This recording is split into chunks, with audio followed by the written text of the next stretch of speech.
So hello everyone, good evening, नमस्कार। आप सभी का आज की हमारी क्लास में बहुत बहुत स्वागत है। पिछले 10 मिनट से मैं देख रही थी बहुत सारे बच्चे वेट कर रहे थे। 40, 50, 60 नंबर में बच्चे वेट कर रहे थे क्लास के लिए, पर क्लास टाइम से ही स्टार्ट करनी थी। तो आप लोगों का बहुत बहुत धन्यवाद, बहुत बहुत थैंक यू वेटिंग टाइम के लिए। वेट करते हुए थोड़ा सा टाइम भी वेस्ट हुआ होगा, पर कोई बात नहीं, 7 बजे स्टार्ट करना था। तो चलिए, आज की हमारी क्लास है क्लास 10th के लिए साइंस का चैप्टर मानव नेत्र तथा रंग बिरंगा संसार, the human I and the colourful world. तो 10th क्लास है बच्चों। अगस्त आज ख़त्म हो गया, सितंबर की स्टार्टिंग हो गई है। धीरे धीरे टाइम स्पेंड हो रहा है, टाइम जा रहा है। तो आप लोगों के एग्ज़ाम्स का टाइम करीब आ रहा है। तो सजेशन है कि सीरियसली पढ़ाई के लिए लग जाओ। अब जितने भी चैप्टर्स हो चुके हैं, अभी हाफ ईयरली एग्ज़ाम्स होंगे, बहुत अच्छे से प्रिपेयर करके उनके लिए आपने एग्ज़ाम देना है। उससे पता लगेगा कि कितने ये चैप्टर्स प्रिपेयर हो चुके हैं, और उसके बाद जो भी चैप्टर्स हैं उनको साथ के साथ अच्छे से प्रिपेयर करेंगे और अपने बोर्ड की पूरी तैयारी रखेंगे। बहुत अच्छे से बोर्ड के एग्ज़ाम्स देके हमें प्राउड फील कराएंगे। तो आज की क्लास के लिए अपना पेन, नोटबुक रेडी रख लीजिए। पिछले इस पूरे वीक में हमने ये चैप्टर पढ़ा है, आपने बहुत अच्छे से पढ़ा होगा। कुछ डाउट्स भी होंगे, उनको हम आज यहाँ डिस्कस करेंगे। बड़े ही ध्यान से पढ़ेंगे, कोई भी डाउट्स होंगे तो पूछेंगे, क्लियर करेंगे यहीं पर ही। मैं होप करूँगी कि आप अटेंटिव रहेंगे और रिस्पॉन्स करते रहेंगे इस क्लास में। इसी के साथ साथ मैं धन्यवाद करूंगी आप सभी का, आप सभी के टीचर्स का जिन्होंने आपके साथ ये लिंक शेयर किया है, SCERT का, नीव टीम का, जिनकी वजह से हम ये क्लासेस ले पा रहे हैं, जुड़ पा रहे हैं इतने बच्चों से। तो चलिए आज की क्लास हम स्टार्ट करते हैं। तो चैप्टर इज मानव नेत्र तथा रंग बिरंगा संसार। इसमें सबसे पहले हमने फर्स्ट पार्ट में मानव नेत्र डिस्कस किया था। ये डायग्राम है मानव नेत्र का। मैंने बोला था आपको कि इसकी बहुत अच्छे से प्रैक्टिस आपने करनी है। किस किस ने अच्छे से प्रैक्टिस करी है इस डायग्राम की? मानव नेत्र की बहुत ही इम्पॉर्टेंट डायग्राम है। अगर इसकी आपने अच्छे से प्रैक्टिस करी है तो आधे से ज़्यादा क्वेश्चंस आई से रिलेटेड, नेत्र से रिलेटेड आपके यहीं पर ही सॉल्व हो जाएंगे। तो ये मानव नेत्र है। इसमें हमने बताया था ये जो आगे का उभार होता है ये हमारा कॉर्निया होता है। जो भी लाइट किसी भी चीज से आ रही है वो इस कॉर्निया के थ्रू ही हमारी आंख के अंदर जाती है। तो आंख में जो अपवर्तन है प्रकाश का मेनली इस कॉर्निया पर ही हो जाता है, ये उभार है कॉर्निया का। इसके बाद फिर यहाँ पर हमारा कुछ मीडियम होता है, इसे हम नेत्रोद कहते हैं। इस कॉर्निया और लेंस के बीच में जो मीडियम है उसे हम नेत्रोद यानी एक्वस ह्यूमर कहते हैं। इसके बाद हमारे पास ये प्यूपिल है। इससे क्या होता है, जितनी भी लाइट अंदर जा रही है इस प्यूपिल यानी कि इस पुतली से ही जा रही है। और इसके आकार को कौन कंट्रोल करता है? इसके आकार को कंट्रोल करता है ये आइरिस परितारिका। ठीक है, ये एक डायफ्रैग्म की तरह होती है। और जो भी हमारा कलर है हमारी आंखों का, आंखों में जो बड़ा वाला सर्कल है, छोटे वाले के बाद सबसे छोटे वाला सर्कल पुतली होता है, उसके बाद वाला सर्कल क्या होता है? परितारिका होता है। इसकी वजह से ही हमारी आंखों का कलर किसी का नीला होता है, किसी का काला होता है, किसी का भूरा होता है। तो वो परितारिका यानी कि आइरिस की तरह होता है और ये डायफ्रैग्म की तरह काम करता है। ये इस पुतली के साइज को भी कंट्रोल करता है। इसके बाद हमारे पास ये मानव नेत्र आता है। अधिकतर प्रकाश का अपवर्तन हमारे कॉर्निया पर यानी कि स्वच्छ मंडल पर हो गया था, लेकिन एंड में फाइनल टच देने के लिए, फोकस देने के लिए एंड में लाइट को, ताकि वो जो किरणें हैं प्रकाश की परावर्तित होकर रेटिना पर मिले, वो काम जो है वो ये लेंस करता है। और लेंस वस्तु की दूरी के हिसाब से अपनी फोकस दूरी को भी एडजस्ट कर लेता है। और ये एडजस्ट करने का काम किसकी मदद से करता है? इन पक्षमाभी पेशियों के द्वारा, सिलियरी मसल्स की हेल्प से। अगर ये सिलियरी मसल्स कमजोर हो जाती हैं तो लेंस अपनी फोकस दूरी को एडजस्ट नहीं कर पाता। और एंड में जो प्रतिबिंब है वो कहाँ बनता है, रेटिना पर यानी कि दृष्टि पटल पर। और दृष्टि पटल पर जो भी प्रतिबिंब बनता है वो इन ऑप्टिक नर्व्स दृष्टि तंत्रिका के थ्रू हमारे ब्रेन तक, मतलब कि हमारे दिमाग तक पहुंचा दिए जाते हैं। फिर दिमाग उस इमेज की प्रोसेसिंग करता है। ये जो हमारा नेत्र गोलक है ये स्फेरिकल होता है, यानी गोल आकार का होता है, दिख ही रहा है, लगभग गोल से आकार का होता है। इसको गोल ही रखने के लिए अंदर ये जो माध्यम है यहाँ पर, ये विट्रस ह्यूमर यानी कि कचाब द्रव कहलाता है। और ये जो रेटिना है इसके ऊपर और भी बहुत सारी कोशिकाएं होती हैं, सेल्स होते हैं, जो कि जिसकी वजह से हम कलर्स देख पाते हैं, बहुत सारे अलग अलग जो भी हम देख पा रहे हैं। आइए अब इससे रिलेटेड जो कुछ हमने प्लायो में क्वेश्चंस पूछे थे देखते हैं, आपको समझ में आए या नहीं आए। आप इन क्वेश्चंस का एक्टिवली आंसर करेंगे। चलिए देखते हैं। तो पहला क्वेश्चन, पेशीय डायफ्राम जो पुतली के आकार को नियंत्रित करता है वह क्या कहलाता है? ऑप्शंस हैं आपके पास, स्वच्छमंडल ए, पक्षमाभी पेशियां बी, सी परितारिका और डी रेटिना। देखते हैं कौन बताता है, जल्दी से इसका आंसर देना शुरू कीजिए कि वो मस्कुलर डायफ्राम जो कि प्यूपिल के यानी पुतली के आकार को कंट्रोल करता है, क्या होता है वो? स्वच्छमंडल ए, पक्षमाभी पेशियां बी, सी परितारिका या डी रेटिना। जल्दी से अपने रिस्पॉन्सेस देना शुरू कीजिए। तो अभी हमने डिस्कस किया था कि साइज को, पुतली के आकार को कौन कंट्रोल करता है? आइरिस यानी कि परितारिका। तो हमारा करेक्ट आंसर है परितारिका, आइरिस। और मैंने बताया कि कलर के लिए भी, हमारी आंख के कलर के लिए भी ये परितारिका यानी कि आइरिस ही रिस्पॉन्सिबल होता है। बहुत अच्छे, जिन बच्चों ने जवाब दिया उनके लिए बहुत बहुत तालियां। इसके बाद नेक्स्ट आगे बढ़ते हैं हम। अगला प्रश्न, ये देखिए असर्शन और रीजन, अभिकथन और कारण वाले प्रश्न हैं। इन क्वेश्चंस को देखते ही बच्चे कहते हैं कि नहीं हम नहीं पढ़ रहे इन क्वेश्चंस को। बेटा जवाब भी देना है, चैट बॉक्स में जितने एक्टिव रहोगे उतना ज्यादा मजा आएगा आपको क्लास में और उतना ज्यादा समझ में आएगा। तो असर्शन रीजन को देखते ही भाई कौन पढ़ेगा, इसको छोड़ो, ऐसे नहीं करना है, हर क्वेश्चन को पेपर में अटेम्प्ट करना है, ठीक है?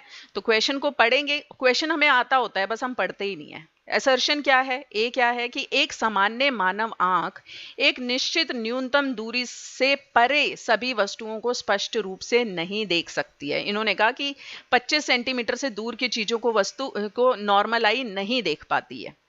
और रीजन कह रहा है कि मानव आंख में नेत्र लेंस की फोकस लंबाई को समायोजित करने की क्षमता होती है, मतलब वो अपनी फोकस दूरी को एडजस्ट कर सकता है। तो देखते हैं क्या ऑप्शंस हैं। ऑप्शन है ए की क्या ए और आर दोनों सही हैं? देखिए आपको दिख रहा है ए तो सही नहीं है, क्योंकि 25 सेंटीमीटर से ज्यादा की वस्तुओं को तो हम देख पाते हैं। निकट बिंदु 25 सेंटीमीटर है और दूर बिंदु इनफाइनाइट है, हमारा अनंत पर है ना? तो 25 सेंटीमीटर से परे की चीजों को हम देख पाते हैं, इसमें कह रहे हैं कि नहीं देख पा रहे। तो ए तो बिल्कुल भी ठीक नहीं है। बी, ए और आर दोनों सही हैं लेकिन आर ए का सही स्पष्टीकरण नहीं है, नहीं ए हमारा गलत है। तीसरा, ए सत्य है लेकिन आर गलत है, नहीं ए सत्य नहीं है। डी, ए गलत है और आर सत्य है। देखिए आर ठीक है कि हाँ मानव का जो लेंस है वो पावर ऑफ एकोमोडेशन यानी समझन क्षमता के हिसाब से अपनी फोकस दूरी को एडजस्ट करता है। तो इस क्वेश्चन का क्या आंसर होगा? ऑप्शन, जल्दी बताइए चैट बॉक्स में, ऑप्शन ए, बी, सी या डी। वैसे मैंने आंसर बता दिया है, फिर भी आप बताएंगे। हमारा ऑप्शन रहेगा ऑप्शन डी कि ए गलत है और आर सही है। ये देखें, मानव के लेंस में समझन क्षमता होती है, वो एडजस्ट कर लेता है अपनी फोकस दूरी को, लेकिन उसका निकट बिंदु है 25 सेंटीमीटर। 25 सेंटीमीटर पे कोई चीज रखी है उसको वो आराम से देख लेगा, उससे दूर की चीजें रखी हैं उसको आराम से देख लेगा, लेकिन उससे पास की चीजों को देखने के लिए उसकी आंखों पर स्ट्रेस पड़ता है, उनको नहीं देख पाता ये, ठीक है? तो ए में जो बात कही गई है वो गलत कही गई है। तो हमारा option D will be the correct answer. चलिए अब आगे बढ़ते हैं।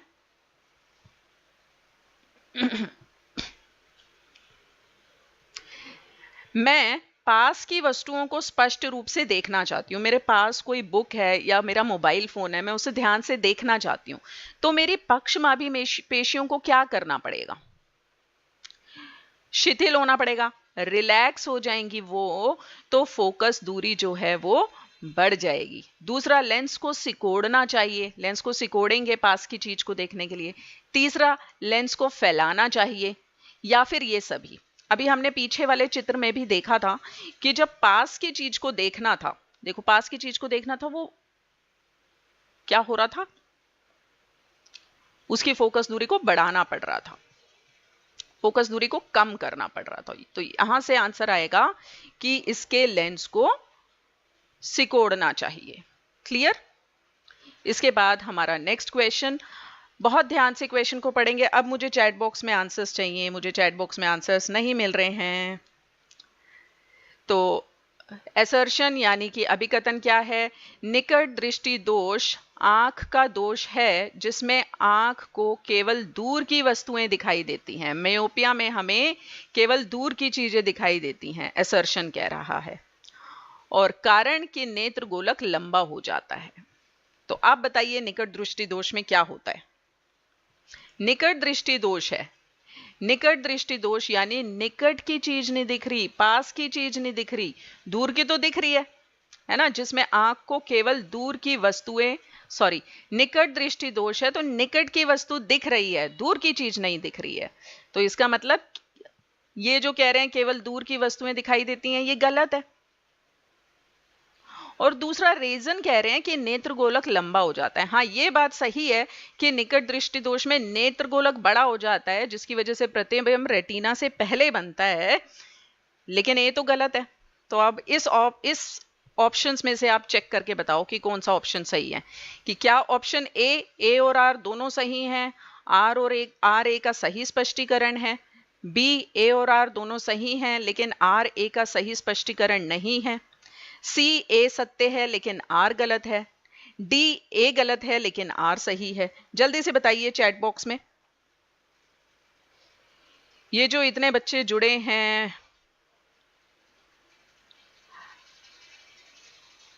बहुत दूर दूर से, वो अगर पार्टिसिपेट करेंगे बेटा तभी तो पता लगेगा कि आप लोग पढ़ रहे हैं।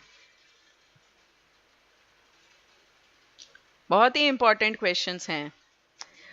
पूजा, योगेश, काजल, निशिता, चमन, अंकिता, जल्दी से आंसर दीजिए।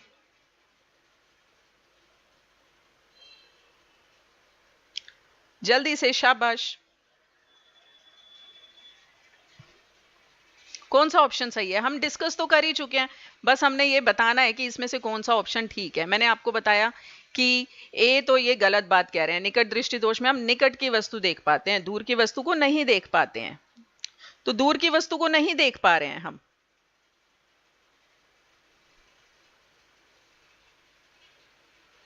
तो ऑप्शन कौन सा करेक्ट होगा?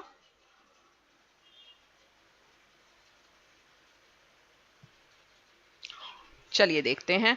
ऑप्शन डी, ए गलत है लेकिन आर सही है। ठीक है,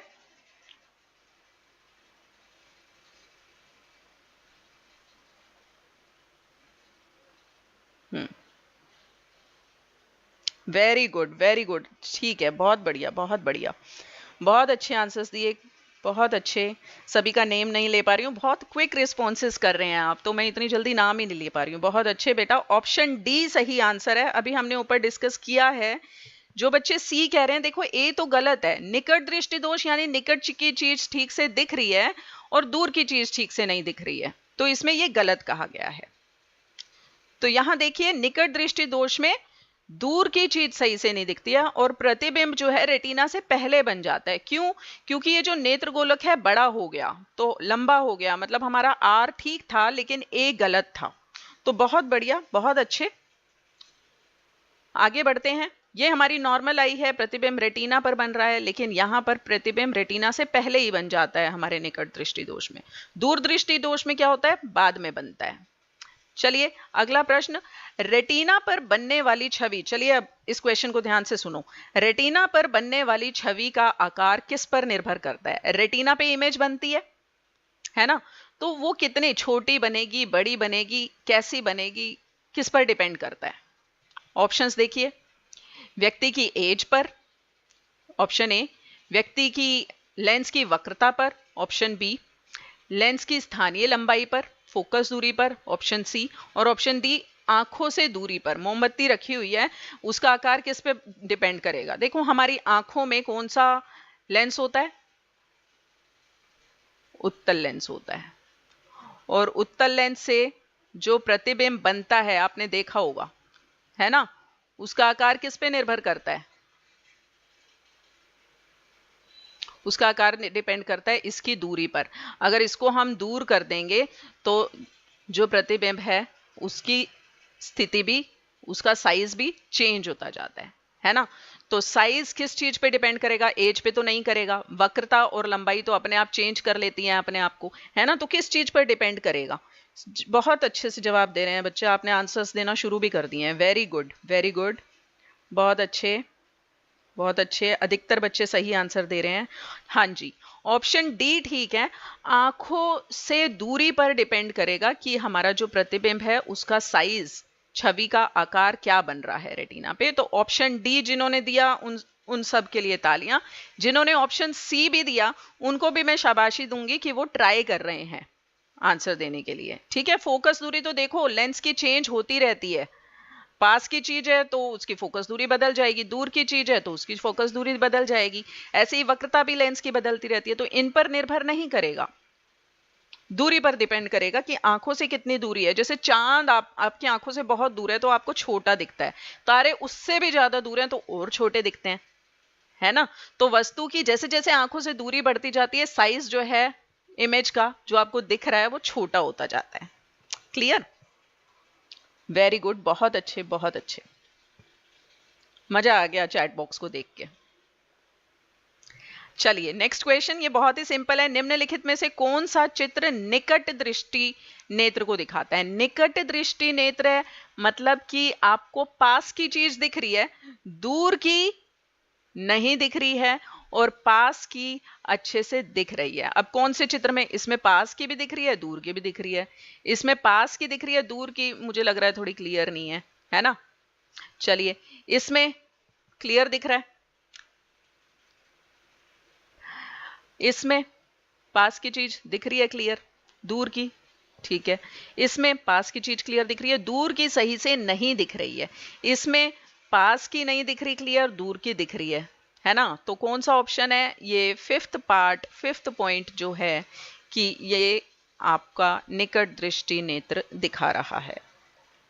ठीक है, ठीक है। इसमें देखो 6 ऑप्शंस थे हमारे पास, ठीक है।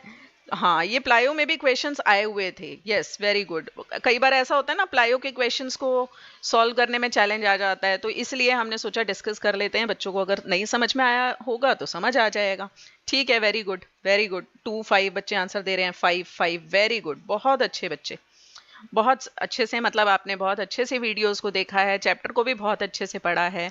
मैं आपको सजेशन दूंगी कि आप चैप्टर पढ़ें, वीडियो देखें, लेकिन साथ में डायग्राम्स की प्रैक्टिस जरूर करें। डायग्राम्स की प्रैक्टिस आपने जरूर करनी है, ठीक है। डायग्राम्स में आपके पास मानव नेत्र का डायग्राम है, उसके नेत्र का डायग्राम है, उसके दृष्टि दोष हैं, ठीक है। दृष्टि दोष में तीनों दोष आ जाते हैं, निकट दृष्टि दोष, दूर दृष्टि दोष और जरा दूर दृष्टि दोष। उसके बाद प्रिज्म वाले डायग्राम्स हैं, इसके बाद हमारा रेनबो बनता है, इंद्रधनुष बनता है, उसके डायग्राम हैं। इनकी प्रैक्टिस जरूर करें, ठीक है। बहुत बढ़िया बच्चा, बहुत अच्छे से चैट बॉक्स में आप रिप्लाई कर रहे हैं। देखिए ऐसे आप जवाब देते हैं तो क्लास लेने के लिए हमें बहुत मोटिवेशन मिलती है। ऐसा लगता है कि ऐसी क्लासेस हम हर रोज लें अगर ऐसे बच्चे हैं हमारे पास तो। बहुत अच्छे, चलिए आगे बढ़ते हैं। निकट दृष्टि दोष वाले व्यक्ति का प्रतिबिंब कहां बनता है? अभी हमने देखा था निकट दृष्टि दोष है मतलब कि पास की चीज दिख रही है, दूर की नहीं दिख रही है, दूर की चीज फोकसित नहीं हो पाती है रेटिना पे, तो कहाँ फोकसित होती है, कहाँ बनती है इमेज, देखेंगे ध्यान से ऑप्शंस। लेंस पे बनती है, अरे प्रतिबिंब लेंस पे कैसे बन जाएगा। दूसरा, क्या रेटिना से पहले बनती है। तीसरा, क्या रेटिना पर ही बनती है। और चौथा, क्या रेटिना से पीछे बनती है। अगर रेटिना पर ही बनती तो दोष ही क्यों होता, तो हमारी आई ठीक होती बिल्कुल। तो कहां बनती है निकट दृष्टि दोष में, अभी मैंने आपको डायग्राम भी दिखाया था, है ना, तो बताएंगे जल्दी से। दिखाया था अभी डायग्राम की निकट दृष्टि दोष में कहां पर बनती है इमेज। वेरी गुड, बच्चों ने आंसर देना शुरू कर दिया है। मनीष, और ये SR म्यूजिक चैनल है कुछ, ठीक है, बढ़िया। रेटिना से पहले, जानवी, अनुसुईया, मनीषा, सभी का नाम नहीं ले पा रही हूँ बेटा, बहुत क्विक रिस्पॉन्सेज दे रहे हो ना आप, है ना। तो देखिए बड़े ध्यान से, अगर आपने डायग्राम्स प्रैक्टिस किए हैं तो आपको उसी टाइम तुरंत ध्यान आ जाएगा कि हाँ, नेत्र गोलक बड़ा हो जाता है और जो प्रतिबिंब है वो रेटिना से पहले बनता है। तो आंसर इज ऑप्शन बी। तो जिनका भी आंसर ठीक था अपने लिए एक जोरदार ताली बजाएंगे, जिनका आंसर ठीक नहीं था उनके लिए भी शाबाशी, क्योंकि वो ट्राई कर रहे हैं। ठीक है, इसके बाद आप जरूर एक बार दोबारा से रिवाइज करेंगे। इस कल संडे का भी टाइम है आपके पास, अच्छे से इस चैप्टर को रिवाइज कर लेंगे जो जो कमियां आपको लग रही हैं। ठीक है, वेरी गुड, बहुत अच्छे। बी, ऑप्शन बी, सभी अधिकतर बच्चे सही आंसर दे रहे हैं। चलिए आगे बढ़ते हैं। ये देखिए, ये मैंने दोबारा से ये दिखाया है आपको इमेज कि जो प्रतिबिंब है वो कहाँ पर बन रहा है, रेटिना से पहले बन रहा है, यहां पर बन रहा है। ठीक है, इसके बाद हम अपने अगले क्वेश्चन पर मूव करते हैं। Light from a laser torch, मतलब लेजर टॉर्च से प्रकाश को एक एक करके एक प्रिज्म और एक ग्लास स्लैब पर गिराया। तो लाइट को, लेजर लाइट को पहले तो प्रिज्म पे गिराया और फिर उसके बाद एक ग्लास स्लैब पे गिराया। ठीक है, तो ए और बी में कौन सी घटना घटित होएगी। देखो, हमने बताया था अपवर्तन होता है, प्रकाश की किरण अपने रास्ते से मुड़ जाती है, और इसमें भी अपवर्तन होगा, प्रकाश की किरण अपने रास्ते से मुड़ जाएगी, है ना। तो इसलिए अब ऑप्शंस देखेंगे कि ऑप्शन ए अपवर्तन और अपवर्तन दोनों में ही अपवर्तन होगा। ऑप्शन बी पहले में अपवर्तन मतलब प्रिज्म में अपवर्तन और दूसरे में विक्षेपण। सी प्रिज्म में विक्षेपण और स्लैब में अपवर्तन। डी दोनों में विक्षेपण। देखिए, ग्लास स्लैब में तो विक्षेपण होता ही नहीं है। विक्षेपण क्या होता है, विक्षेपण का मतलब होता है कि लाइट का 7 रंगों में बट जाना। वो बताया था ना विबग्योर, कि लाइट 7 रंगों में बट जाती है ना। इसमें एक मिनट, ये देखो, लाइट 7 रंगों में बट जाती है यहां प्रिज्म में, ये कहलाता है विक्षेपण, है ना। लेकिन अपवर्तन भी होता है ना, और यहां पर भी अपवर्तन भी हो रहा है। अब एक बात बताऊं, विक्षेपण तो तब होता है जब यहां से सफेद लाइट आती है, क्योंकि सफेद कलर बना हुआ है ना 7 रंगों से मिलके। तो जब लेजर लाइट डालेंगे, लेजर लाइट तो किसी एक कलर की होएगी, तो उस टाइम पे तो विक्षेपण कैसे हो सकता है ना। तो आप बताइए कि कौन सा आंसर होगा। ऑप्शन ए कि दोनों में अपवर्तन होगा, बी अपवर्तन विक्षेपण, सी विक्षेपण अपवर्तन, डी विक्षेपण विक्षेपण। लेजर लाइट है, ये ध्यान देना है। ठीक है, व्हाइट कलर नहीं है, व्हाइट कलर होता तो विक्षेपण होता, नहीं तो अब देखो दोनों में अपवर्तन ही होगा। तो आपका जो आंसर है ए सही आंसर है बेटा। ठीक है, बी में तो देखो पहले में अपवर्तन है, प्रिज्म में अपवर्तन है, और ग्लास स्लैब में तो विक्षेपण होता ही नहीं है। विक्षेपण तो केवल प्रिज्म में होता है, और वो भी कब होता है, जब सफेद रंग की लाइट होती है या सनलाइट होती है, सूर्य का प्रकाश होता है। तो आपका ऑप्शन ए आंसर होगा, अपवर्तन और अपवर्तन। ठीक है बेटा, ऑप्शन ए आंसर होगा। जिनको भी अगर इसमें थोड़ी सी कंफ्यूजन थी वो करेक्ट कर लें कि विक्षेपण तभी होता है जब यहां से हमारे पास सफेद लाइट आती है। अगर लेजर लाइट किसी कलर की आ रही है तो वो बनी एक कलर की है, तो 7 कलर कैसे निकल जाएंगे उसमें से। ठीक है, तो विक्षेपण नहीं होगा टॉर्च के केस में। टॉर्च के केस में प्रिज्म में भी अपवर्तन होगा और हमारे स्लैब में भी अपवर्तन होगा। ये स्लैब का दिखा रखा है, बहुत सुंदर डायग्राम। यहाँ से लाइट रे मुड़ गई, फिर यहाँ से फिर से मुड़ गई, यहाँ पर भी देखो लाइट रे मुड़ गई, यहाँ पे फिर से मुड़ गई, तो अपवर्तन हो रहा है दोनों में। ठीक है, ठीक है बेटा, करेक्ट कर लेंगे जिनका भी ऑप्शन कोई और आंसर दिया था। तो हाँ, ये कंफ्यूजन हो सकती है, तभी तो ये क्वेश्चन दिया था, ताकि आपकी कंफ्यूजन दूर हो जाए, है ना। चलिए अगला क्वेश्चन, एक न्यूमेरिकल। देखिए न्यूमेरिकल से मैंने देखा है कि आप लोग बहुत डरते हो, देखते हो कि न्यूमेरिकल है चलो छोड़ देते हैं। अरे बेटा पढ़ो तो सही, न्यूमेरिकल को पढ़ो, जो दे रखा है एटलीस्ट वो लिख दो। उसके बाद नहीं आता तो कोई बात नहीं, उसके नंबर तो मिल जाएंगे, उसके बाद हो सकता है आपको पूरा क्वेश्चन ही आ जाए। चलिए क्वेश्चन देखते हैं।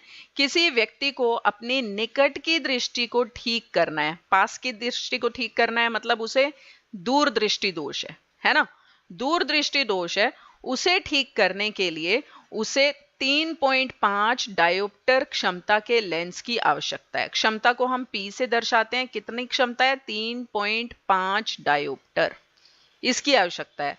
तो निकट की दृष्टि को ठीक करने के लिए आवश्यक लेंस की फोकस दूरी बताओ। एक तो देखो निकट की दृष्टि ठीक करनी है, मतलब दूर दृष्टि दोष है। दूर दृष्टि दोष को ठीक करने के लिए हम कौन सा लेंस प्रयोग करते हैं? दूर दृष्टि दोष को ठीक करने के लिए हम उत्तल लेंस का प्रयोग करते हैं। यहां से भी हमें याद है ना, इस प्रकार का लेंस। और यहां से भी आप देखो, आपको जो पावर है वो प्लस में दे रखी है, माइनस नहीं है। प्लस का मतलब उत्तल लेंस, ठीक है। अब इसकी फोकल दूरी बतानी है। मैंने आपको वीडियो में क्षमता यानी पावर का फॉर्मूला बताया था 1/f, तो 1/f बराबर में 3.5, तो यहां से f क्या आ जाएगा, 1/3.5। 3.5 का 10 ऊपर कर दो, ये 2/7, इसको कैंसिल करोगे, 2/7, 2/7 को करोगे तो 0 पॉइंट क्या आएगा, 2 6 आया, फिर 8, 0.28 मीटर, ठीक है, मीटर में आती है ये, और इसको आप फिर 28 सेंटीमीटर लिख सकते हो। तो फोकल दूरी इस तरीके से आप नॉर्मल इस फॉर्मूला से लिख दोगे। पावर बराबर में 1/f, f दे रखा है उसका उल्टा करोगे 2/7। वेरी गुड, बहुत अच्छा आंसर दिया। जो 0.33 कह रहे हैं बेटा, ये 0.33 नहीं आएगा, 2/7 को डिवाइड करोगे तो 0.28 के आसपास आएगा, 0.28 या 0.29 कुछ भी लिख लेंगे आप, ठीक है। तो इस तरीके से आप सॉल्व करेंगे। प्लस की आ रही है फोकल दूरी, ठीक है, तो ये हमारा उत्तल लेंस है। माइनस में आता तो अवतल होता, और अवतल यूज होता है हमारे मायोपिया के लिए, यानी कि निकट दृष्टि दोष के लिए। वेरी गुड रजत, शीतल, काजल, नीतू, वेरी गुड, ठीक है, बहुत अच्छे। चलिए बढ़े आगे, ठीक है। फिर से असर्शन रीजन, ये असर्शन रीजन बहुत सारे आ जाते हैं। रूल क्या है इन क्वेश्चंस को सॉल्व करने का, ध्यान से पढ़ना और सोचना। हमने जो पढ़ा है उसको देखना कि उसके अकॉर्डिंग फिट बैठ रहा है या नहीं बैठ रहा है। तो देखिए ए क्या कह रहा है, असर्शन अभिकथन क्या कह रहा है, दूर दृष्टि दोष आंख का वह दोष है जिसमें केवल दूर की वस्तुएं दिखाई देती हैं। ठीक है, ये दूर की चीजें सही से दिखाई देती हैं, पास की नहीं दिखती। यहां लिखा हुआ दूर है तो दूर की चीज दिखती है, पास की नहीं दिखती है। रीजन क्या दे रहे हैं कि दूर दृष्टि दोष को उत्तल लेंस का प्रयोग करके ठीक कर सकते हैं। ये तो ठीक है कि हाँ, अभी हमने देखा था पिछले वाले न्यूमेरिकल में भी कि उत्तल लेंस का प्रयोग करके ठीक करते हैं, लेकिन क्या ये सही रीजन है ए के लिए? कह तो दोनों चीज ठीक रहे हैं, लेकिन आर क्या रीजन ठीक है ए के लिए, ये पता नहीं। तो इसलिए अब आप इन ऑप्शंस में से देखिए क्या फिट बैठेगा। पहला ऑप्शन ए है कि ए और आर दोनों सही हैं और आर ए का सही स्पष्टीकरण है, सही एक्सप्लेनेशन है। बी कि ए और आर दोनों सही हैं लेकिन आर ए का सही स्पष्टीकरण नहीं है। सी ए सही है लेकिन आर गलत है। डी ए गलत है लेकिन आर सही है। अब आप लोग चैट बॉक्स में अरे वाह बताना भी शुरू कर दिया, वेरी गुड। आप लोग देख के बताएं कि कौन सा ऑप्शन ए बी सी या डी सही बैठ रहा है। आपकी कैलकुलेशन अभी जो हमने डिस्कशन की उसके हिसाब से क्या फिट बैठ रहा है।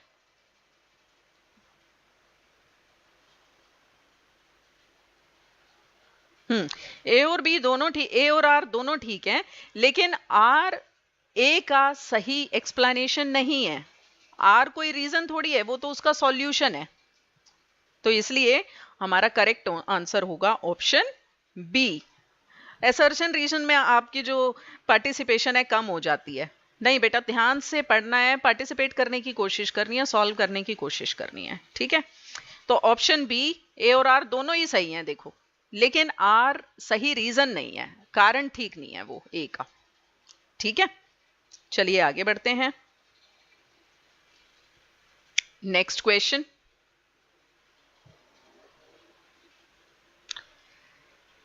नेक्स्ट क्वेश्चन क्या कह रहा है, ध्यान से पढ़ेंगे क्वेश्चन को। जरा दूरदृष्टि दोष यानी कि प्रेसबियोपिया किसी व्यक्ति की दृष्टि को कैसे प्रभावित करता है और इसे ठीक करने के लिए किस प्रकार का लेंस प्रयोग करते हैं। ये जरा दूरदृष्टि दोष हमने बताया था उम्र दराज व्यक्तियों में होती है ना, ओल्ड एज लोगों में होती है, क्योंकि उनका जो लेंस है वो शिथिल हो जाता है, स्टिफ हो जाता है, फ्लेक्सिबल नहीं रहता।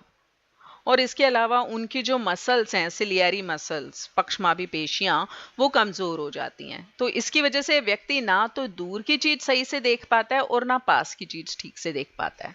और इसको ठीक करने के लिए हम कौन से लेंस का प्रयोग करते हैं, द्विफोकसीय लेंस का प्रयोग करते हैं। हमने डिस्कस किया था द्विफोकसी लेंस, और आजकल जो प्रोग्रेसिव लेंस आते हैं ना, उनका प्रयोग करते हैं, है ना। द्विफोकसी लेंस जो ऊपर से अवतल और नीचे से उत्तल होते हैं। तो इस प्रकार का लेंस है, देखो ऊपर दूर की चीज को देखने के लिए ऊपर वाले पार्ट का यूज करेंगे, पास की चीज को देखने के लिए नीचे वाले पार्ट का। ये वाला पार्ट आपका अवतल होता है, ये वाला पार्ट आपका उत्तल होता है ना। चलिए आगे बढ़ते हैं। Which of the following is not true for hypermetropia. Hypermetropia यानी कि दूरदृष्टि दोष के लिए निम्न में से कौन सा सही नहीं है, ये बताना है, ध्यान देना है, कौन सा सही नहीं है, ठीक है, कौन सा सही नहीं है। दूरदृष्टि दोष यानी दूर की चीज ठीक से दिख रही है, पास की चीज सही से नहीं दिख रही है, ठीक है। तो देखते हैं क्या ऑप्शंस हैं।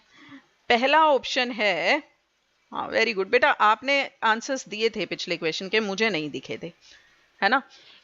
पहला ऑप्शन, इसे उत्तल लेंस का उपयोग करके ठीक किया जा सकता है, ठीक बात है ना। अभी हमने देखा था उत्तल लेंस का प्रयोग करते हैं। दूसरा, यह तब उत्पन्न होता है जब आंख की लेंस की फोकल लंबाई बहुत लंबी हो जाती है। हाँ बिल्कुल ठीक है, इसकी वजह से क्या होता है, जो प्रतिबिंब है वो रेटिना के पीछे बनता है, यहां पीछे बनता है, क्योंकि फोकल दूरी लंबी हो गई, फोकल लंबाई, फोकल लेंथ ज्यादा हो गई। तीसरा, यह तब उत्पन्न होता है जब नेत्रगोलक छोटा हो गया, नेत्रगोलक छोटा हो गया तभी प्रतिबिंब बाहर चला गया, है ना, रेटिना से। तो ये भी हो सकता है, ठीक है। और चौथा, उपरोक्त में से कोई भी नहीं। तो क्वेश्चन पूछा इनमें से क्या सही नहीं है, हमें तो लगा कि तीनों ही सही है, तो ऑप्शन डी कि कोई भी गलत नहीं है। कौन सा सही नहीं है, सारे ही सही हैं, तो ऑप्शन डी होना चाहिए करेक्ट। अब आप बताएंगे ऑप्शंस में कि क्या ठीक है। क्या ठीक है, सारे ही ठीक हैं, तो option D will be the answer कि उपरोक्त में से कोई भी ठीक नहीं है। वेरी गुड, बहुत अच्छे, बहुत क्विक आंसर्स दे रहे हैं बच्चे, इस तरीके से क्लास लेने में बहुत मजा आता है। ठीक है बेटा, ये सारे ही ठीक हैं हमारे दूरदृष्टि दोष के लिए। इसमें उसमें पूछा कौन सा सही नहीं है ऑप्शन, तो कोई भी सही ऐसा कुछ भी नहीं है, तो D option will be the answer. Very good, बहुत अच्छे आंसर्स, बहुत बढ़िया। आप सभी के लिए जोरदार तालियां मेरी तरफ से। चलिए नेक्स्ट क्वेश्चन, ये हमारा अब लास्ट वाला पार्ट आ जाता है। इसमें क्वेश्चन है कि रेनबो किस वजह से बनता है, इंद्रधनुष किसकी वजह से बनता है। ऑप्शंस देखते हैं। पूर्ण आंतरिक परावर्तन यानी टोटल इंटरनल रिफ्लेक्शन, अपवर्तन यानी रिफ्रैक्शन, विक्षेपण यानी डिस्पर्शन, या उपरोक्त सभी। अरे वाह, आंसर्स भी देने शुरू कर रही है, बहुत बढ़िया बहुत बढ़िया। देखिए आप ध्यान कीजिए, जब इंद्रधनुष वाला हमने डिस्कस किया था उसमें बताया था कि सबसे पहले तो ये रेन ड्रॉप है ना, प्रकाश की किरण यहाँ पर आई, पहले तो वो बढ़ती है 7 कलर्स में, मैं केवल बाउंड्री वाले कलर्स दिखा रही हूँ, ठीक है। उसके बाद यहाँ पर फिर ये बिल्कुल अंदर मुड़ जाती है, मतलब यहाँ पर इसका पूर्ण आंतरिक परावर्तन हो जाता है, ए वाला पार्ट, यानी कि यहाँ पर ये बटी थी 7 रंगों में, मतलब ये डिस्पर्शन हुआ था, विक्षेपण, यानी सी ऑप्शन हुआ था। और यहाँ से टकराने के बाद फिर इसका अपवर्तन हो जाता है, रिफ्रैक्शन हो जाता है, उसकी वजह से यहाँ हमें ये रेनबो दिखता है ना। तो यहाँ पे रिफ्रैक्शन यानी कि बी ऑप्शन हो गया। तो सारे फिनोमिना ही तो हो रहे हैं, तो आप लोग तो पहले ही सही आंसर दे रहे हैं कि ऑप्शन डी करेक्ट आंसर होगा। तो चलिए देखते हैं आंसर क्या होगा। Yes, option D, very good. देखिए यहाँ पर एक बार आपकी याद दिलाने के लिए दोबारा ये डायग्राम ऐड कर दिया है। ये सन की लाइट यहाँ पड़ी, यहाँ पर ये 7 कलर्स में डिवाइड हो जाती है, इसे हम कहते हैं विक्षेपण। तो विक्षेपण हुआ यहाँ पर और अपवर्तन भी हुआ है ना, लाइट मुड़ी भी तो है, यहाँ पर आके पूरी तरीके से अंदर मुड़ जाती है, मतलब पूर्ण आंतरिक परावर्तन, टोटल इंटरनल रिफ्लेक्शन, और इस एंड पे आके फिर से अपवर्तन हो जाता है। तो ऑप्शन डी की सारे के सारे, तो जिन्होंने भी सही आंसर दिया, सभी ने सही आंसर दिया है इसका, वेरी गुड, बहुत बढ़िया, बहुत अच्छे बच्चे। चलिए आगे बढ़ते हैं। अब देखो इस क्वेश्चन को देख के मत भागना, क्वेश्चन पढ़ते हैं न्यूमेरिकल को ध्यान से, जो दे रखा हो उसको लिखते हैं और फिर सॉल्व करते हैं सोच के। राहुल के आंखों के डॉक्टर द्वारा लिखे पर्चे में, राहुल गया डॉक्टर के पास, उसको एक पर्चा दिया, उसमें उसकी बाईं आंख में गोलीय कॉलम, स्फेरिकल कॉलम में +1.5 लिखा हुआ था। ठीक है, उसकी मतलब पावर, स्फेरिकल क्या दिखाता है कि कितनी पावर आएगी, मायोपिया है या हाइपरमेट्रोपिया है, निकट दृष्टि दोष है या दूर दृष्टि दोष है। यह मान क्या दर्शाता है, राहुल को अपनी बाईं आंख के लिए किस प्रकार का लेंस प्रयोग करना पड़ेगा। देखो ये नंबर दे रहा है, प्लस दे रहा है, तो मतलब कौन सा लेंस है बताएंगे। प्लस दे रहा है मतलब कि ये सुखदेव सिंह को क्या हो गया, प्लस है मतलब कि उत्तल लेंस है, मतलब कि कॉन्वेक्स लेंस है। ठीक है, इस टाइप का। फोकस दूरी भी निकाल सकते हो, मैंने फॉर्मूला बताया P बराबर 1/f, तो f निकालने के लिए 1/p कर दोगे, मतलब 1/1.50, डेसिमल को ऊपर ले लोगे, 100/150, 10 से एक जीरो कट गया, 2/3, यानी कि 0.67 मीटर के आसपास। आपने लेंस, केवल लेंस का प्रकार पूछा था, हमने फोकल दूरी भी निकाल दी, देखा, और आप क्वेश्चन से डर रहे थे, है ना। क्वेश्चन देख के डरना नहीं है, क्वेश्चन देख के सॉल्व करना है, डर के आगे जीत होती है ना। चलिए आगे बढ़ते हैं। ये क्या हो गया, अच्छा अब इसमें ऑप्शन दे रखे हैं, हम सॉल्व कर चुके हैं, इसमें ऑप्शंस आए हुए हैं। अच्छा एक मिनट,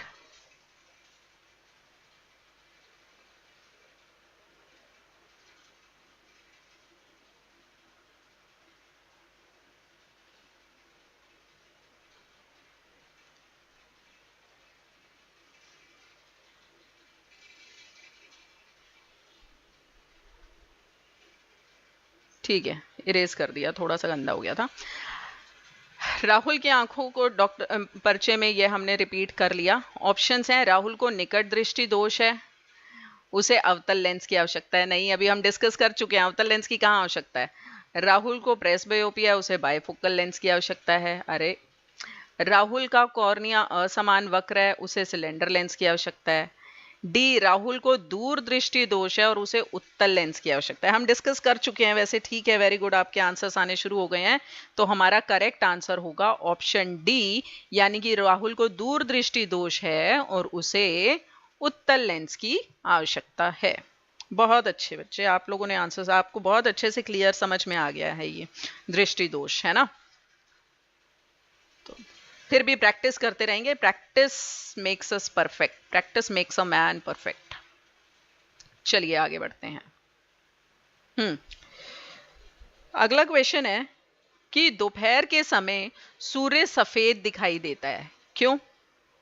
हमने पढ़ा था कि ये हमारा अर्थ है, अर्थ पे जब सन की लाइट आती है तो सन 7 कलर से मिलके बना हुआ है ना, तो स्कैटर हो जाती है लाइट अगर डिस्टेंस बहुत ज्यादा हो। जैसे सूर्यास्त के समय जब सन यहाँ पर होता है तो बहुत ज्यादा डिस्टेंस कवर करना पड़ता है, उसकी वजह से क्या होता है, सारी लाइट स्कैटर हो जाती है केवल लाल रंग को छोड़ के।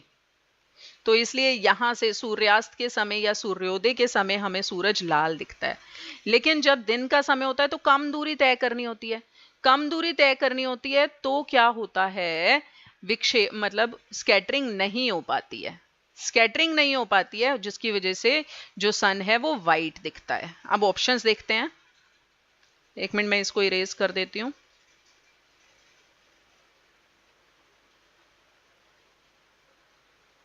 ठीक है, ऑप्शन ए नीला रंग सबसे ज्यादा प्रकीर्णित होता है। देखो ये तो गलत, स्कैटरिंग सबसे ज्यादा नीले की होती है, ये तो ठीक कहा है। दूसरा लाल रंग सबसे ज्यादा प्रकीर्णित होता है, नहीं ऐसा नहीं होता। अरे एक मिनट बेटा, पहला नीला रंग सबसे ज्यादा प्रकीर्णित होता है, बात तो ठीक है पर रीजन ठीक है क्या? लाल रंग सबसे ज्यादा प्रकीर्णित होता है, नहीं। प्रकाश सबसे कम प्रकीर्णित होता है, सफेद प्रकाश के सभी रंग प्रकीर्णित होते हैं। अभी मैंने बताया कि नून के समय, दिन के समय दूरी कम होती है, कम दूरी की वजह से जो प्रकाश आ रहा है सूर्य से वो प्रकीर्णित नहीं होता है, तो प्रकाश सबसे कम प्रकीर्णित होता है दिन के समय में, इसलिए वो वाइट दिखता है, सफेद दिखता है। ठीक है, तो इसका क्या आंसर रहेगा आपका? क्या आंसर रहेगा? ऑप्शन, जल्दी बताइए। ऑप्शन सी, वेरी गुड बच्चों, वेरी गुड, बहुत अच्छे। ऑप्शन सफेद रंग जो है, सभी रंग प्रकीर्णित नहीं होते, हमने पढ़ा था, हमने ग्राफ भी देखा था कि नीला रंग विबग्योर में ये वाले कलर्स जो हैं सबसे ज्यादा प्रकीर्णित होते हैं। ठीक है, इनकी स्कैटरिंग सबसे ज्यादा होती है, इनका प्रकीर्णन सबसे ज्यादा होता है, जिसकी वजह से हमें आसमान नीला दिखता है। लेकिन सूर्यास्त के समय डिस्टेंस ज्यादा हो जाता है तो सूर्य लाल दिखता है। दिन के समय में डिस्टेंस कम है तो स्कैटरिंग हो ही नहीं रही, बहुत कम हो रही है, प्रकीर्णन बहुत कम हो रहा है, तो इसलिए प्रकाश सबसे कम प्रकीर्णित हो रहा है और इसलिए सूर्य जो है हमें सफेद दिखाई देता है। ठीक है बेटा, बहुत बढ़िया, बहुत अच्छे, बहुत अच्छे आंसर देना। सुरेश को क्या हुआ? कोई बात नहीं, गलत है तो कोई बात नहीं, अब सही पता लग गया ना, एग्जाम में गलत नहीं होगा, है ना। यहां गलत हो जाए कोई बात नहीं, एग्जाम में गलत नहीं होगा, सही आंसर पता लगना चाहिए। वेरी गुड, चलिए आगे बढ़ते हैं। ये चित्र दिख रहा है आपको, क्या दिखा रहा है? ये हमारे वीडियो में भी था। ये देखिए, ये ऐसा लेंस दिख रहा है, नीचे से अलग है, ऊपर से अलग है। नीचे से पास रखी हुई है तो बुक है ना, तो बुक रखी हुई है, ये नीचे से तो क्लियर दिख रही है, ऊपर से नहीं दिख रही है। तो ये क्या दर्शा रहा है? ऑप्शंस देखिए। सामान्य मानव नेत्र दिखा रहा है क्या? ये सामान्य मानव नेत्र होता तो ये लगाता ही क्यों भाई लेंस। निकट दृष्टि दोष युक्त नेत्र दिखा रहा है, निकट दृष्टि दोष वाला होता तो ये प्रोग्रेसिव लेंस ना होता, ऊपर से अलग नीचे से अलग। दूर दृष्टि दोष होता तो भी ऐसा ना होता। तो कौन सा आंसर होना चाहिए? ऑप्शन डी है जरा दूर दृष्टि दोष, है ना। तो प्रोग्रेसिव लेंस के लिए कौन सा आंसर है? चलिए बताइए। ऑप्शन आंसर मैं बता चुकी हूँ वैसे, बस आपने एंड का स्टैंप लगाना है आंसर पे। ऑप्शन ए, बी, सी या डी। वेरी गुड, बहुत अच्छे। Option D will be the correct answer, option D सही आंसर होगा। नेम नहीं ले पा रही हूँ बेटा क्योंकि बहुत क्विक रिस्पॉन्सेज है, इतने में एक पढ़ने लगती हूँ 5 निकल जाते हैं, फिर एक का पढ़ूंगी, एक का नाम नहीं पढ़ूंगी तो बुरा लगेगा, इसलिए मैं सबको एक साथ ही, सबके लिए तालियां, सबके लिए शाबाशी। इसी तरीके से पढ़ते रहेंगे तो बहुत अच्छे नंबरों से पास होंगे। प्रैक्टिस करते रहना, क्योंकि पेपर में तो डायग्राम भी बनाना पड़ेगा, लिखना भी पड़ेगा, मैं बार बार रिपीट कर रही हूँ। ठीक है, वेरी गुड, बहुत अच्छे, सही आंसर दे रहे हैं सभी, ऑप्शन डी। चलिए आगे बढ़ते हैं। साफ आसमान का रंग नीला दिखाई देता है, अभी हमने डिस्कस किया नीला क्यों दिखाई देता है। चलिए देखते हैं अब इसका आंसर कौन देगा। इसका आंसर मैं नहीं बता रही हूं, आप बताएंगे। पहला, नीली रोशनी वायुमंडल में अवशोषित हो जाती है।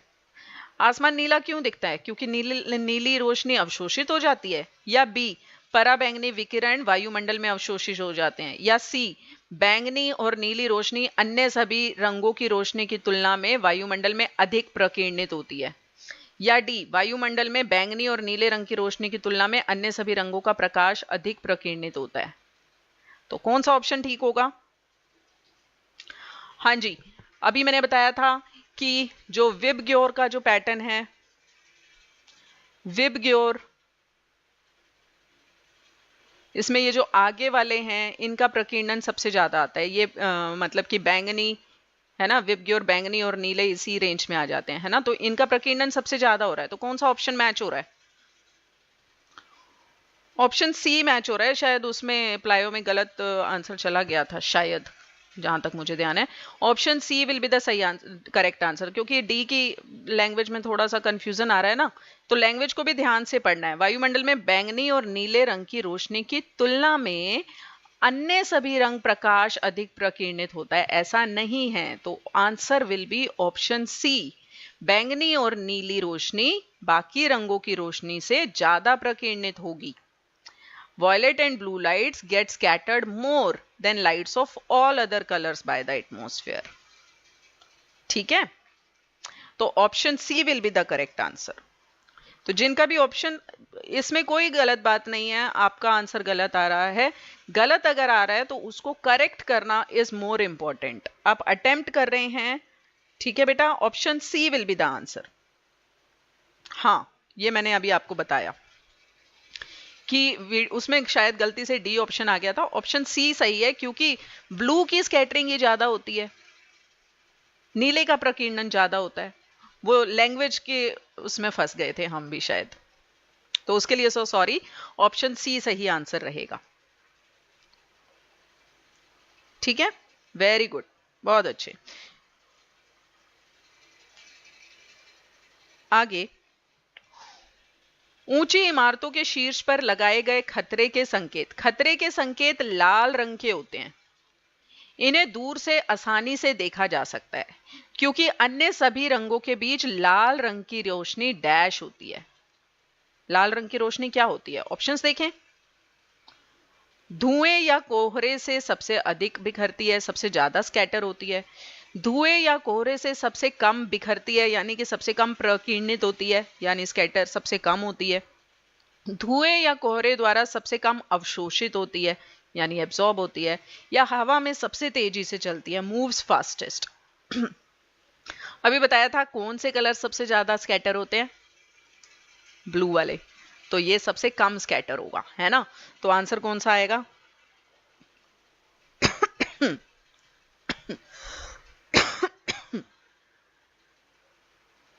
कौन सा आंसर आएगा? वेरी गुड, बढ़िया, बहुत अच्छे आंसर्स। कुछ बच्चे ऑप्शन सी भी दे रहे हैं। अवशोषण का तो कुछ हमने पढ़ा ही नहीं, लाइट एब्जॉर्ब थोड़ी हो रही है, एब्जॉर्ब होता लाल रंग तो दिखता थोड़ी, है ना। तो सी नहीं होगा।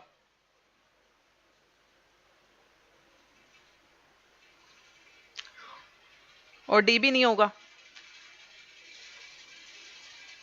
Option B, very good. धुएं या कोहरे से सबसे कम बिखरता नहीं, वैसे यहां प्रकीर्णित होना चाहिए, प्रकीर्णित होता है, ठीक है। मतलब स्कैटर को प्रकीर्णन भी कह देते हैं, बिखरना भी कह देते हैं। आपने प्रकीर्णन पढ़ा है, इसलिए आपको शायद कंफ्यूजन हो रही होगी। रेड कलर सबसे कम प्रकीर्णित होता है, इसीलिए डेंजर सिग्नल्स रेड बनाए जाते हैं। जो ट्रैफिक सिग्नल में रुकने का सिंबल है वो भी रेड होता है, ताकि दूर से ही दिख जाए, ठीक है, क्योंकि इसका स्कैटरिंग सबसे कम होती है। वेवलेंथ इसका तरंग दैर्ध्य सबसे ज्यादा होता है, ठीक है। तपस्या, वेरी गुड। और भी बच्चों के लिए, सबने जिन्होंने भी बी आंसर दिया बहुत सही आंसर दिया, जिन्होंने गलत दिया है वो ठीक कर लेंगे उसको, ठीक है। चलिए आगे, फिर से आ गया एसर्शन रीजन। एसर्शन ए क्या कह रहा है कि ग्रह टिमटिमाते नहीं है, ठीक कह रहे हैं, प्लैनेट्स नहीं ट्विंकल करते हैं। हमने वीडियो दिखाई थी, उसमें क्यों नहीं ट्विंकल करते हैं। रीजन देखना, प्रकाश की किरणें ग्रह से नहीं आती। ये कह रहे प्रकाश की किरणें आती ही नहीं है ग्रह से। अगर प्रकाश की किरणें आती ना तो ग्रह दिखाई ही ना देते, पर ग्रह तो दिखते हैं, टेलीस्कोप से देखते हो आप, है ना। तो ये रीजन तो गलत है, वैसे भी गलत है, तो सही रीजन क्या होगा, है ना। तो इसलिए अब ऑप्शंस देखो, इनमें से क्या फिट बैठेगा आपके ऑब्जर्वेशंस के लिए। ऑप्शन ए और आर दोनों सत्य हैं, आर ए का सही स्पष्टीकरण है। ऑप्शन बी, ए और आर दोनों सत्य हैं लेकिन आर ए का सही स्पष्टीकरण नहीं है। ए सत्य है लेकिन आर गलत है, ए गलत है लेकिन आर सच है, ए तो सही है लेकिन आर गलत है, तो option C will be the correct answer. Very good, बहुत अच्छे, बहुत अच्छा जवाब। सी ऑप्शन जिन्होंने दिया है सही जवाब है। ए ठीक है, ग्रह नहीं टिमटिमाते हैं, क्यों? क्योंकि उसके अंदर बहुत, ये ग्रह है उसमें बहुत सारे पॉइंट्स होते हैं, तो उसकी वजह से जो नेट है उसकी पोजीशन फिक्स दिखती है हमें अपवर्तन के कारण, बाद भी, वायुमंडलीय अपवर्तन के बाद भी। ठीक है, प्रकाश की किरणें ग्रह से आती हैं, तो ये जो आर था ये गलत बता रहे थे, तो इसलिए option C will be the correct answer. Next एक और असर्शन रीजन, चलो कोई बात नहीं, पढ़ लेते हैं इसको भी। बाहरी अंतरिक्ष में आकाश नीले की बजाय गहरा और काला दिखता है ना? बाहर अगर कोई एस्ट्रोनॉट्स जाते हैं तो उन्हें आकाश नीला नहीं दिखता, उन्हें काला दिखता है। सूर्य के प्रकाश को बिखेरने के लिए, बिखेरने यानी कि प्रकिरणित करने के लिए, स्कैटरिंग के लिए, बिखेरने के लिए भी आएगा तो भी आपको पता लग जाना चाहिए, यहां मैं बता रही हूं कि बिखेरने का मतलब प्रकीर्णन है। सूर्य के प्रकाश को बिखेरने के लिए बाहरी अंतरिक्ष में वायु युक्त कोई वातावरण नहीं है। ठीक है, पहले इन्होंने बोला कि हाँ जो स्काई है वो डार्क या ब्लैक दिखता है ब्लू की बजाय बाहर के स्पेस में, ठीक बताया। ठीक है, रीजन दिया कि क्योंकि कोई वातावरण नहीं है, no atmosphere to scatter sunlight, ये भी ठीक है, सही रीजन दे रहे हैं, तभी तो काला दिखता है, हमने डिस्कस किया था वीडियो में, है ना? तो देखें ऑप्शन क्या है, कौन सा करेक्ट होगा। ए और आर दोनों सत्य हैं और आर ए का सही स्पष्टीकरण है, सही एक्सप्लेनेशन है। ए और आर दोनों सत्य हैं, आर ए का सही स्पष्टीकरण नहीं है। ए सत्य है लेकिन आर गलत है, ए गलत है लेकिन आर सच है। तो बताओ ए बी सी डी में से कौन सा ऑप्शन ठीक होगा। वेरी गुड, बहुत अच्छे, हमने बताया, देखो दोनों ही चीजें ठीक बता रही हैं और एक्सप्लेनेशन भी ठीक है, तो कौन सा ऑप्शन ठीक होना चाहिए, सोच के बताओ बेटा। ठीक है, हाँ कुछ बच्चों ने सही जवाब भी दिया है, कुछ गलत भी दे रहे हैं। सी नहीं, ए सही है, क्योंकि ए भी ठीक है, आर भी ठीक है, दोनों ही ठीक है कि बाहर से अंतरिक्ष काला दिखता है और वातावरण नहीं है इसलिए काला दिखता है, तो एक्सप्लेनेशन भी ठीक है और दोनों वैसे भी ठीक है, तो option A will be the correct answer. A will be ठीक जो है वो सही आंसर होगा। जिन्होंने गलत दिया है वो इसको ठीक करें। देखिए इसका मतलब ये है, आपको ये वाले असर्शन रीजनिंग पे थोड़ा सा काम करने की जरूरत है।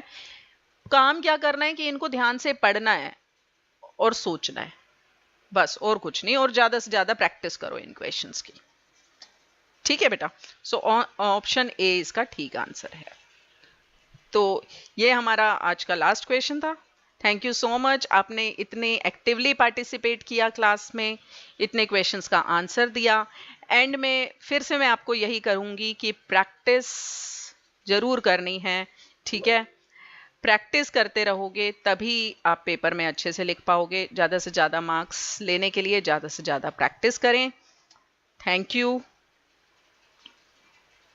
So much.